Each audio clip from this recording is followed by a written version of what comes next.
لطیف year کماڈور Muhammad Khan Janjua کے بارے میں بھی مشہور تھا، اور مسلمان حلقے جانتے تھے کہ لطیف اور جنجوا بھی قادیانی ہیں، لہذا اس بات کا چرچا شروع ہو کر دیا گیا کہ جنرل نذیر احمد جنرل اکبر کے ساتھ ساتھ بریگیڈیئر لطیف ایئر کماڈور محمد خان جنجوا بھی مرزئی ہیں، اور یہ بالکل درست بات تھی، اس میں کوئی رتی بر شک نہیں کہ یہ سب کے سب مرزئی تھے۔ اس کے فوری بعد جیسے ہی یہ چرچا عام ہوا، لوگوں کے مسلمانوں نے کہنا شروع کر دیا کہ بریگیڈیئر لطیف اور محمد خان جنجوا بھی مرزئی ہیں، تو اس طرح سے اس سازش میں بہت سارے مرزئی جو ہیں وہ ایکسپوز ہو گئے۔ تو اس چیز کو کور کرنے کے لیے فوراً امور ناظر عامہ ربوہ نے ایک سفید جھوٹ پہ مبنی بیانیہ جاری کر دیا کہ بریگیڈیئر لطیف ایئر کماڈور محمد خان جنجوا دونوں نہ تو مرزئی ہیں اور نہ ہی انہوں نے کبھی قادیانی جماعت میں شمولیت کی درخواست کی تھی۔ قادیانی جماعت کی طرف سے یہ جھوٹ اس لیے بولا گیا کہ پنڈی سازش کیس میں قادیانی جماعت کے ملوث ہونے کو چھپایا جا سکے، مگر بریگیڈیئر لطیف کے قادیانی ہونے کا حوالہ دا پارٹیشن آف پنجاب کی قادیانی فوجی افسران کی فہرست میں اس کا نام 184 نمبر پہ موجود ہے، جس کو کوئی رد کر ہی نہیں سکتا۔ اور ایئر کماڈور محمد خان جنجوا نے اپنی کتاب پریولیج وٹنس کے اندر خود اعتراف کیا کہ وہ مرزئی مذہب کا ماننے والا ہے، جو ایک پختہ ثبوت ہے کہ قادیانی جماعت ہے ہی جھوٹی۔ یہ جھوٹ بولتے ہیں اور ہمارا کام ان کے جھوٹ کو ایکسپوز کرنا۔ اب قادیانیوں میں اگر اتنی غیرت ہے، اگر وہ سچے ہیں تو بتائیں کہ یہ جو دعویٰ انہوں نے کیا تھا کہ یہ بریگیڈیئر لطیف اور ایئر کماڈور جنجوا وہ قادیانی نہیں ہے، جبکہ وہ خود اعتراف کر رہے ہیں کہ وہ قادیانی ہے۔ شرم کرو، اتنے ننگے جھوٹ بولتے ہو قادیانی ہو، پھر یہ بھی دعویٰ کرتے ہو کہ آپ خدائی جماعت ہیں۔ یہ بھی درست ہے کہ لیاقت علی خان کی حکومت میں بھی قادیانی ہی فوج، بیوروکریسی، عدلیہ، وزارت داخلہ کی سیاہ سفید کے مالک تھے۔ یہی وجہ ہے کہ 1951 کی سازش، جس میں کم و بیش سب ہی مرزئی مذہب کے پیروکار شامل تھے، مگر اس کے باوجود اس سازش میں قادیانی جماعت کا نام کہیں بھی نہیں آتا۔ یہ تو طے شدہ ہے کہ پنڈی سازش کیس میں اکثریت سول و ملٹری افراد کا تعلق تو قادیانی مذہب سے تھا ہی، اور قادیانی جو کہ پاکستان کے اداروں کے مالک ہیں، انہوں نے اپنے اداروں کے تسلط کو راول پنڈی سازش کیس میں گرفتار افراد کے حق میں کیسے استعمال کیا، اس کا حال ظفر اللہ پوشینی کی کتاب میں بھی ملتا ہے، جیسا کہ کتاب کے صفحہ نمبر 67 پہ درج ہے کہ 21 تاریخ کا اخبار ان کو ملا۔ اس کی سرخی یہ تھی کہ میجر جنرل نذیر احمد کو حکومت کے خلاف سازش میں گرفتار کر لیا گیا۔ مصنف لکھتا ہے، ہم نے یہ خبر پڑھ کر میجر جنرل نذیر احمد کے حق میں زبردست نعرے بلند کیے، کیونکہ میجر جنرل نذیر احمد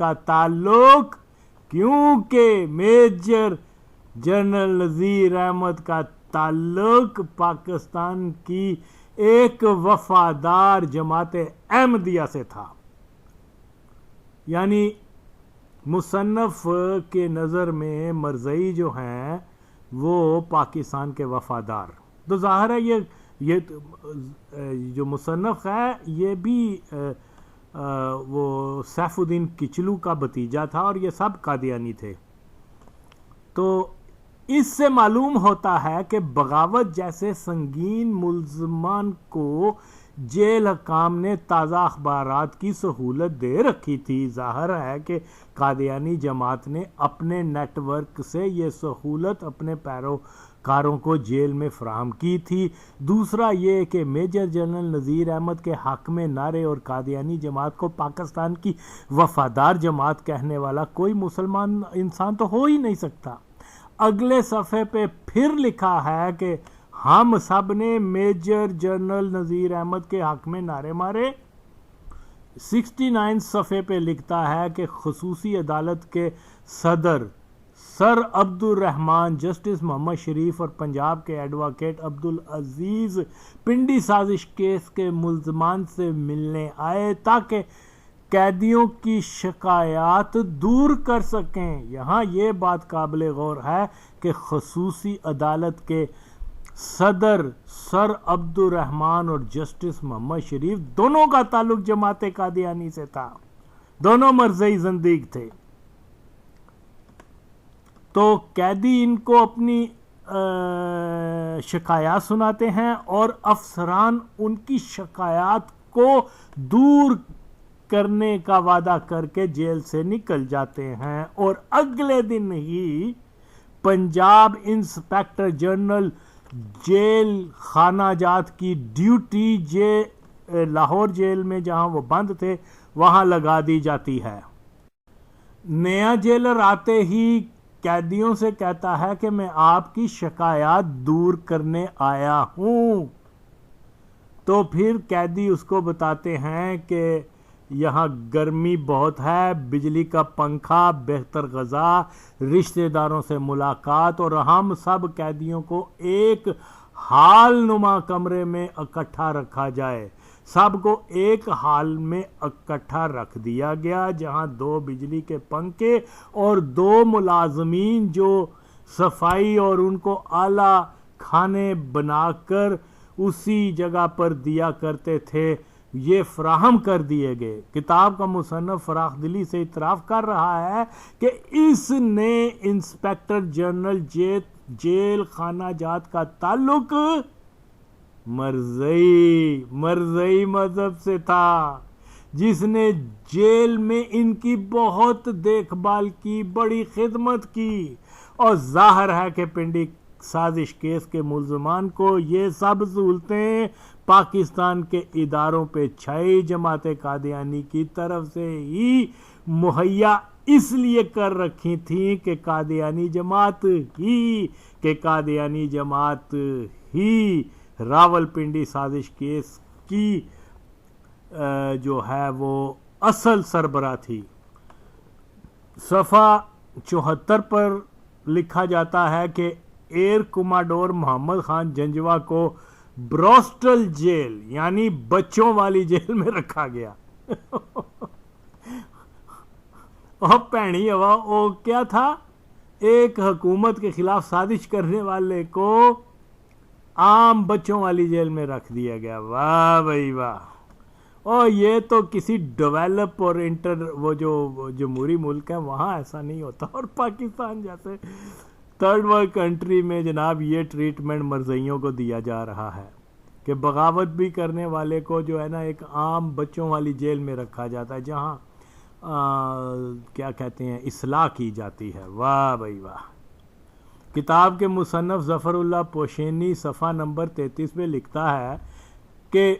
پنڈی سازش کیس کے ملزمان کو لاہور میں لایا گیا اور یہاں ان کو آفیسر میس میں مزیدار کھانا دیا گیا، اور سب قیدی بلند آواز مختلف گانے گاتے رہے اور ایک دوسرے کے ساتھ ہنسی مذاق کرتے رہے کہ شام کو ان سب قیدیوں کو صدر جسٹس عبد الرحمان قادیانی میں کہہ رہا ہوں، وہاں نہیں لکھا ہوا کہ بنگلے میں لایا گیا۔ یعنی اتنے خطرناک ملزموں کو بنگلے میں عبد الرحمان قادیانی کے بنگلے میں لایا گیا، جہاں ان کو بتایا گیا کہ آپ سب کا 14 دن کا جوڈیشل ریمانڈ جاری کر دیا گیا ہے اور لاہور کی سینٹرل جیل ان کو منتقل کیا جاتا ہے۔ قیدیوں کو خط لکھنے، رشتہ داروں سے ملنے کی اجازت دی جاتی ہے۔ اب جیسا کہ کسی ملک میں بغاوت برپا کرنے کا منصوبہ ایک سنگین جرم ہوتا ہے، مگر پنڈی سازش کیس کے ملزمان سے پولیس اور عدلیہ جس میں سب افسران کا تعلق مرزائیت سے ہوتا ہے، اور خاص طور پہ جسٹس عبدالرحمان جسٹس شریف قادیانی تھے، اور پولیس افسر جو ان کو ڈیل کر رہا تھا ان پنڈی سازش کیس والوں کو، اس کا نام ملک حبیب اللہ انسپیکٹر ملک حبیب اللہ جو ہے وہ شخص ہے جس نے 1953 کی قادیانی مخالف تحریک میں قادیانیوں کی بہت مدد کی تھی۔ ان سب کا رویہ اور برتاؤ پنڈی سازش کیس کے بغاوت کے ملزمان کے ساتھ انتہائی نرم و دوستانہ تھا۔ عام حالت میں گرفتار ملزمان کو جب عدالت میں پیش کیا جاتا ہے تو پولیس اپنی تفتیش مکمل کرنے کی خاطر عدالت سے ملزمان کا جسمانی ریمانڈ طلب کرتی ہے، مگر کتاب کے مطابق عدالت نے ملزمان کو سیدھا بغیر جوڈیشل ریمانڈ، بغیر جسمانی ریمانڈ سیدھا جیل میں بھیج دیا، یعنی جوڈیشل ریمانڈ پہ بھیج دیا۔ اب خود ہی سوچیں، یہاں ایک حکومت کے خلاف بغاوت جیسی سنگین سازش میں ملزمان سے تفتیش کا عمل ہوا ہی نہیں، ان سے سوال جواب بھی نہیں ہوئے، وہ لائے گئے، وہاں پر کھانا کھلایا گیا، ان کو جیل میں بند کر دیا گیا۔ ایسا تو جیب کتروں کے ساتھ بھی نہیں سلوک کیا جاتا، اور یہ تو ایک حکومت کی ختم کرنے والے تھے۔ یعنی جسمانی ریمانڈ تک طلب نہیں کیا گیا، جو دلیل ہے کہ قادیانی جماعت کی ہدایت پر مرزئی جج و مرزئی پولیس افسران کسی بھی قسم کی جو ہے وہ سختی نہیں کر رہے تھے۔ اس کتاب کے صفحہ نمبر 114 پہ یہ عبارت لکھی ہے کہ جب ملزمان حیدرآباد جیل میں منتقل ہو گئے تو جنرل نذیر احمد، بریگیڈیئر لطیف، ایئر کماڈور جنجوا اور سجاد ظہیر کو اے کلاس بیرک دی گئی اور باقی 9 بی کلاس کے قیدی بنا دیے گئے۔ قادیانی تاریخ کے مطابق جنرل نذیر احمد، بریگیڈیئر لطیف، ایئر کماڈور جنجوا اور سجاد، ان سب کے جو خاندان ہیں یہ قدیمی قادیانی تھے، اور قادیانی خلیفہ کے نزدیکی حلقے سے ان افراد کا تعلق تھا، لہذا ان چاروں کے ساتھ زیادہ اچھا برتاؤ کیا گیا۔ ان کو اے کلاس دی گئی، مگر بی کلاس والوں کو بھی وہی سہولتیں اور وہی سامان میسر تھا جو اے کلاس والوں کو تھا۔ سازش کے سرغنہ کی بیوی بیگم نسیم کو لاہور سے ہوائی جہاز کے ذریعے حیدرآباد لایا گیا، اور جنرل اکبر کو اپنی بیوی سے ملاقات کی بھی خصوصی اجازت تھی۔ اس کے علاوہ بیگم نسیم جیل کے ایسے کمرے میں اس کو رکھا گیا جس کے ساتھ ہی اکبر خان کا کمرہ تھا، اور بیگم نسیم کو اجازت تھی کہ وہ مردانہ جیل میں آ کے اپنے مقدمے وال اور شوہر سے جب چاہے مل سکتی تھی۔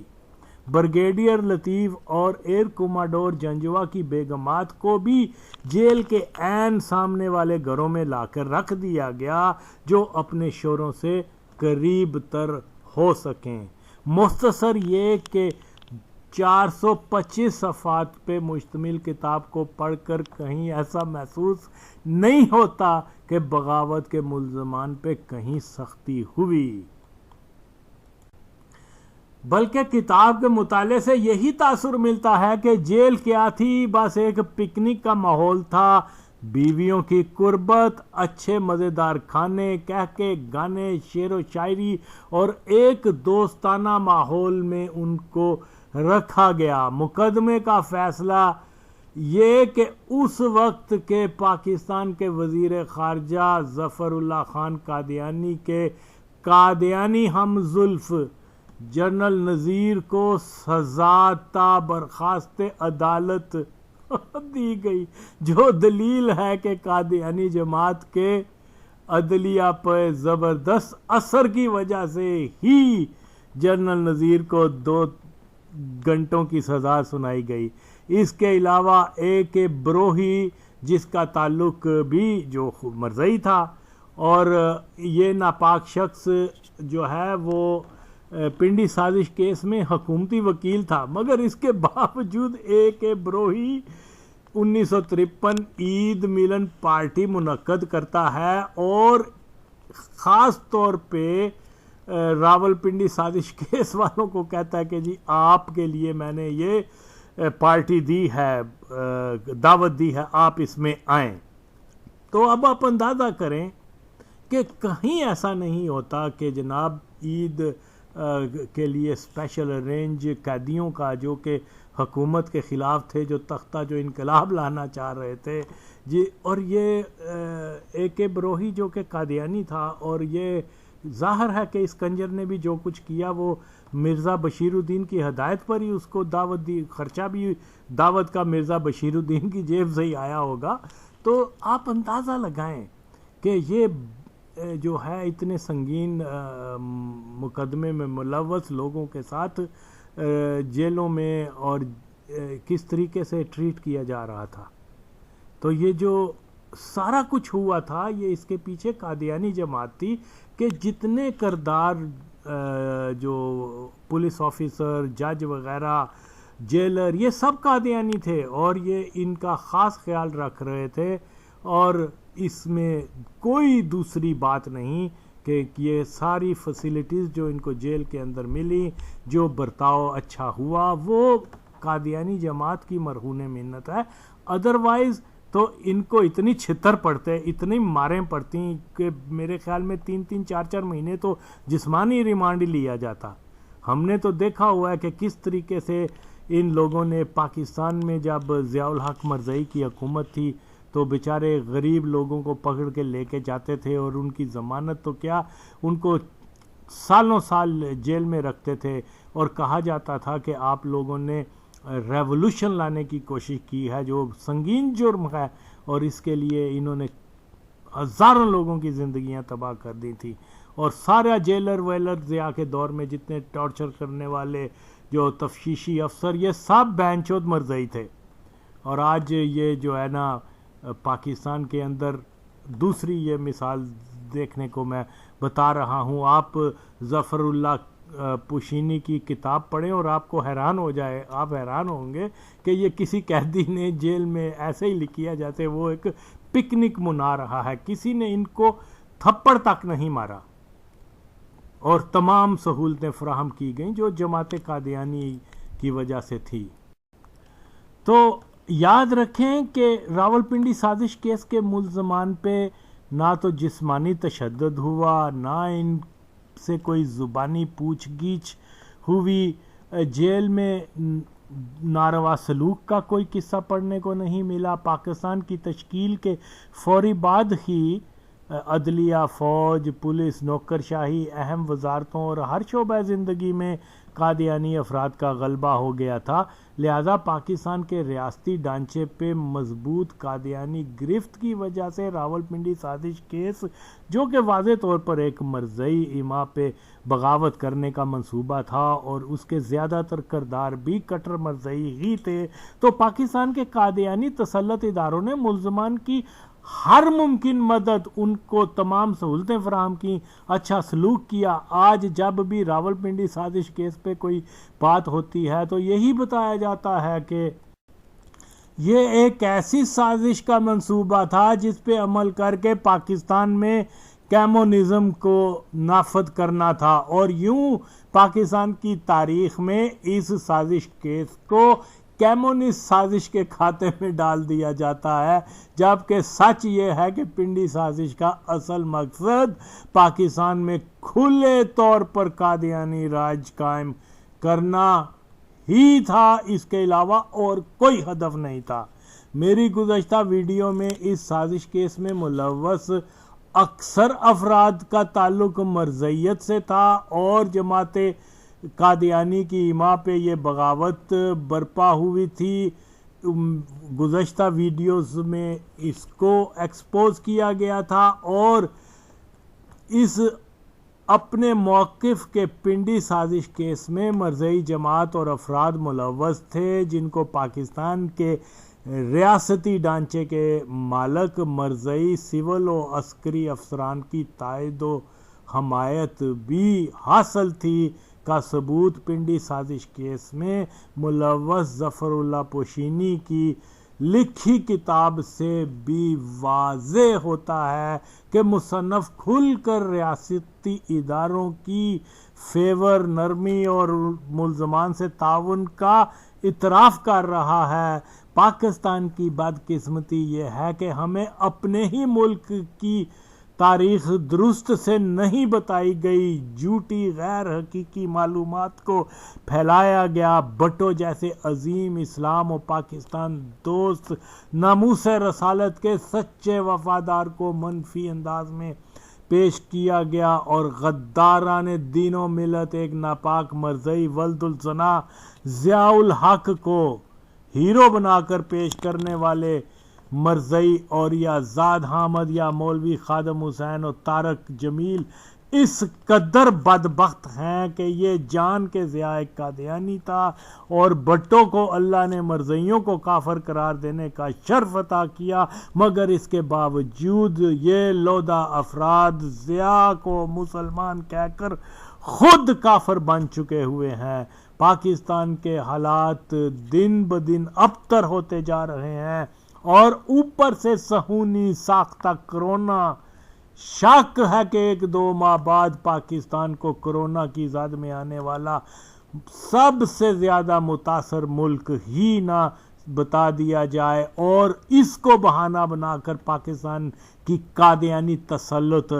عسکری اور سیاسی قیادت پاکستان کی سیکیورٹی پہ کوئی کمپرومائز نہ کرے، اسلام دشمن قوتوں سے کوئی سمجھوتا نہ کر لے۔ اس لیے بہت ضروری ہے کہ پاکستان کی ملٹری کا مسلمان طبقہ عوامی قوت کی تائید و حمایت کے ساتھ مل کر قادیانی تسلط شکن ایک ایسا انقلاب برپا کرے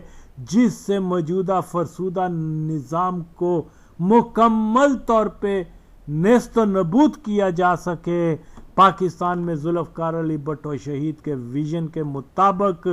چند امیر لٹیروں، جن میں اکثریت مرزئی ہیں، سے دولت چھین عوام دوست منصوبوں پہ لگائی جائے۔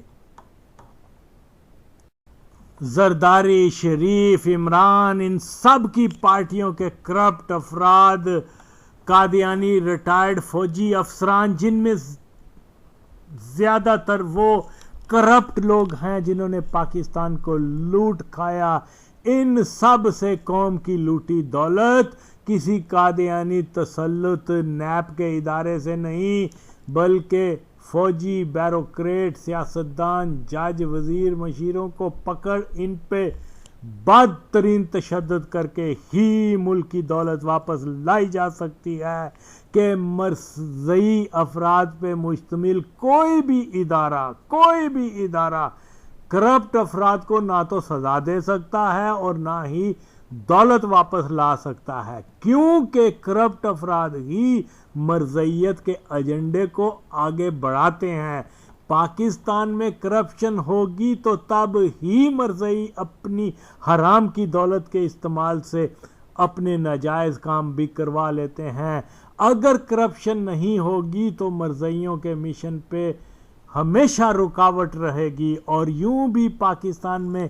کرپشن کی داغ بیل الاٹمنٹ کے قادیانی افسران نے 1947 سے شروع کی تھی۔ ان بہنچودوں نے پاکستان کو کھا لیا ہے اور ساری دنیا میں یہی مشہور کرتے ہیں کہ جی ہمارے اوپر پرسیکیوشن ہے، ہمیں مارا جا رہا ہے، مولوی ہمیں یہ کر دیتے ہیں، مولوی ہمیں وہ کر دیتے ہیں، اور جھوٹ کی بھی کوئی انتہا ہوتی ہے۔ سب سے امیر پاکستان میں کون؟ قادیانی، صنعتکار قادیانی، سیگل قادیانی، فلانا قادیانی، جرنیل قادیانی، وزیر قادیانی، وزیر، مشیر، وزیر اعظم، اور پولیس کا وہ کیا ایس ایچ او سے لے کر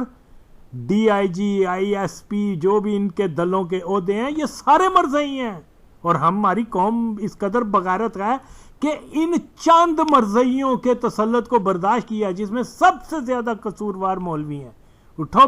ان بہنچودوں کو پکڑو، ان کو کہو تم کون ہوتے ہو ہمارے اوپر حکم چلانے والے؟ کون سا جج ہے؟ نکال کے باہر پھینکو بہنچود مرزئیوں کو۔